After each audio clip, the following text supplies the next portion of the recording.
Today I'm sharing the Kempi 4-3-3, the way I like to play football on my FM saves and the way I love to see football played in real life. This is a formation that I took a mid-table Italian side all the way to 2 points off the Serie A trophy in the first season of Football Manager. I've also tested with 3 other sides, an underdog side, a championship side and a side we're looking to dominate the league with, so stick around to see the results of this unbelievable 4-3-3.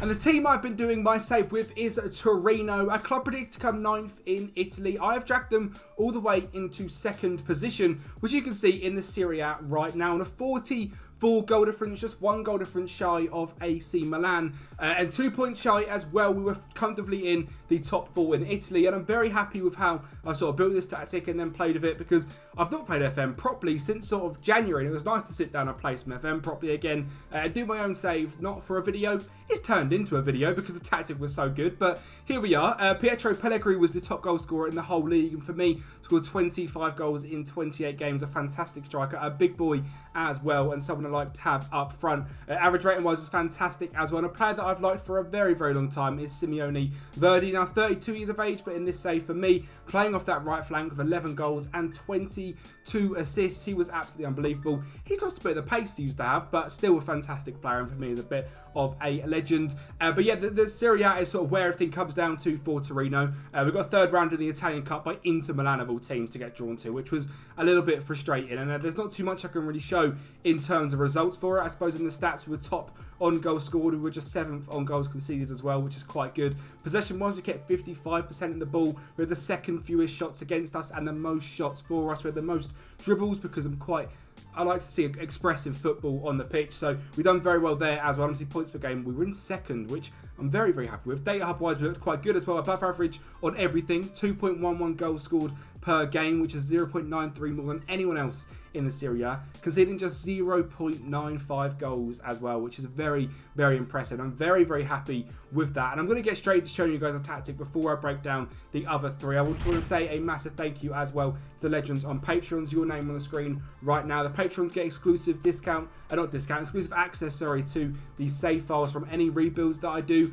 So if you do enjoy watching the rebuilds, the save files are all on the Patreon down below, and a massive thank you to the legends on screen. I believe it's £5 a month to get that, and it helps make my dreams come true. And you can see from the formation as well, it's got my favourite position on the game in it. It's a halfback on defend. You guys know I love the halfback, and this is exactly why. So the halfback on defend ends up dropping in between the centre backs, and the wing backs get to push on, and we'll go into how the formation actually works in just a second. Super keeper on support, in goal on tackle harder, then 2 wing backs on support either side, both with stay wider, and the 2 centre backs as well, the 2 ball playing defenders both on stay wider, with that halfback on defend in DM. Now, in game, when you're in possession of the ball, you often look like you're in a sort of 3-5-2. The halfback drops into that centre-back half space. The 2 wing-backs bomb on just behind the midfielders, which is fantastic, because if you've got good crossing defenders, they work an absolute treat. And obviously, like I say, you sort of build possession really nicely. That halfback is going to drop in and make that sort of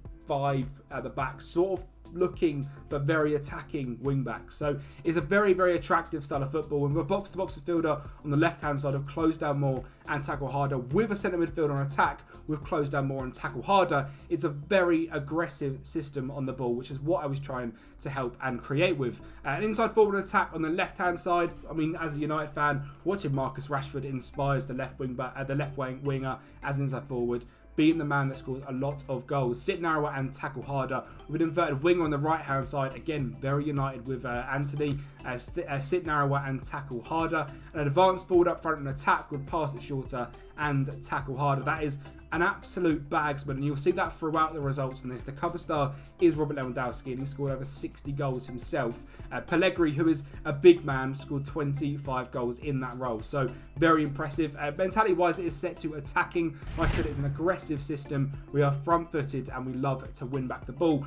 In possession, we play fairly wide in the middle on the attacking width, pass it into space, a player defence, 1 down on the passing directness, 1 up on the passing tempo, run the defence and be more expressive. Like I said, most dribbles out of anyone in the league. I like to see some expansive fast football and low crosses into the final third as well. In transition, we counter press, counter, distribute quickly, distribute to the centre backs and take short goal kicks. And out of possession is a high press system, triggering the press much more often and preventing the short goalkeeper distribution. It's very standard in terms of sort of the out possession and in transition, high press, aggressive football. We all like to play that on FM, and I mean, we played it to an absolute top level here at Torino, breaking in to the big sides in Italy and solidifying ourselves in the top 4, which means next season in my save I've got Champions League football, but you guys are here to see how the tactic tests with other sides as well. Next up is Middlesbrough and how we did in the Championship. And as we all know, the Championship this season has got 3 major sides: Leicester, Leeds and Southampton. So could we break in and try and get automatic promotion? Well, we didn't get automatic promotion, but we come third on 98 points and beat Southampton in the player final, which I mean is fantastic. Southampton on 92, us on 98. Leeds and Leicester in the Championship is just ridiculous. 108 and 112 points respectively. They absolutely smashed this league, but we pretty much hung with them for most of the season. I mean, coming third is very, very impressive. Beating off Southampton by 6 points is amazing. 30 wins, 8 draws and 8 losses over a whole Championship season. I'm very, very happy with that. And we obviously did fairly decent as well in the league. In the Cups, we did do fantastic. 3rd rounded by Forest and 3rd rounded by Norwich. It's a little bit frustrating to not do better in them, but we got promoted, which was the main thing. And you can see we're pretty much the 3rd best team for the whole season. Data hub wise, again with Middlesbrough above average on everything. 1.98 goals per game, considering just 1.06 in the Championship is very, very impressive. Goals wise, 36 coming from Marcus Fors, 13 come from Paddy McNair in the DM role, which is quite interesting. 12 goals and 11 assists as well from Morgan Rogers, 5 and 13 for Riley McCree, and the attacking left back of Ryan Bertrand, who was signed by the Middlesbrough board, with 11 assists on the left hand side, which is great to see the fullbacks bombing on. And next up is RB Leipzig. In the season we won the DFB Pokal, we got runners up in the German Super Cup, and we come second in the Bundesliga. On the Pokal, we won 1-0 against Cologne. Sadly, I'm not going to show you that because the game isn't fantastic, but 71 points from here, 6 points behind Dortmund, who actually stormed the league, and Bayern Munich with a massive fall off. Get Harry Kane in, it all falls apart. A bit like real life in that Pokal final, if you know what I mean. Champions League were around a 16 by Napoli, but a decent performance in the Bundesliga, certainly. Again, scoring the most goals on 74 goals conceded, down in 5th or 6th play. It is an aggressive system, so you will see that dribbles wise we were 6th with Leipzig, but fewer shots against and most shots for. I'm very, very happy with. 32 goals from Andre Silva, a big man in that advanced forward role, seems to work very, very well, and 24 goals and 11 assists for Timo Werner. Dani Olmo got a hat-trick the other day in the Super Cup for Leipzig, getting 8 goals and 12 assists as well. And the last team we're going to test with is Barcelona. Now, we absolutely smashed the La Liga Santander here, 94 points, 2 points clear of Real Madrid, and then we were about we were 30 points clear of Sevilla in 3rd place. So we took them all the way to the end, and we ended up winning the league. Gavi with 19 assists alone, 20 assists overall, and 10 goals. Rafinha with 15 in the league, 33 assists overall, and 17 goals. And Robert Lewandowski, who I mentioned earlier, with 68 goals and 10 assists in just 48 appearances is unbelievable. Again, a striker over 6 foot in that advanced forward role, playing on the last man, linking up the play with that short passing. Fantastic results from him. And in the stats, most goals scored 115, fewest conceded on 21, just behind Real Madrid. So as a dominant side, we were fantastic.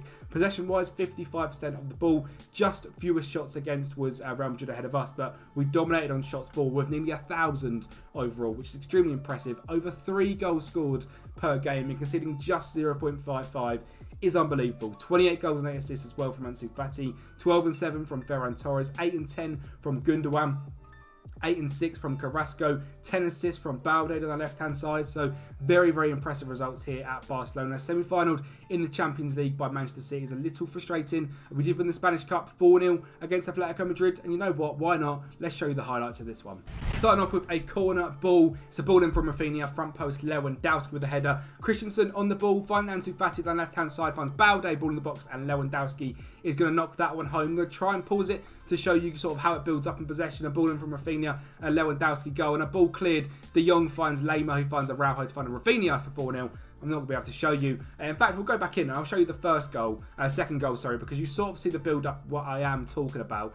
So you've got sort of your attacking right wing back in Koundé, attacking left wing back in Balde. The three centre-backs coming into it is Christensen. Frenkie de Jong drops into that role, and Araujo, obviously very aggressive on the left-hand side of Ansu Fati. The centre mid on attack in Rodrigo de Paul got very high up as well. Gavi on the right-hand side, Lewandowski on the up front, and Rafinha. You're going to see here some beautiful link-up play. Christensen going to find Fati, who's dropped in to find the overlap and run of Balde, finds him down the line with the attacking wing-back, whips it into Lewandowski, and that is that. And that is pretty much the tactic. It's a very fun tactic to use. Like I said, it's a tactic that I built for my own save, and I thought it was too good to not share for you guys. So if you guys are going to use the tactic, let me know how you get on with it down below. If you've not seen any rebuilds recently, I've done a AC Milan rebuild a few weeks ago, the Inter Milan one a few weeks ago as well. My favourite video I've released recently is the Harry Kane experiment at Bayern Munich. That video is just here, I believe, so head over and watch that one.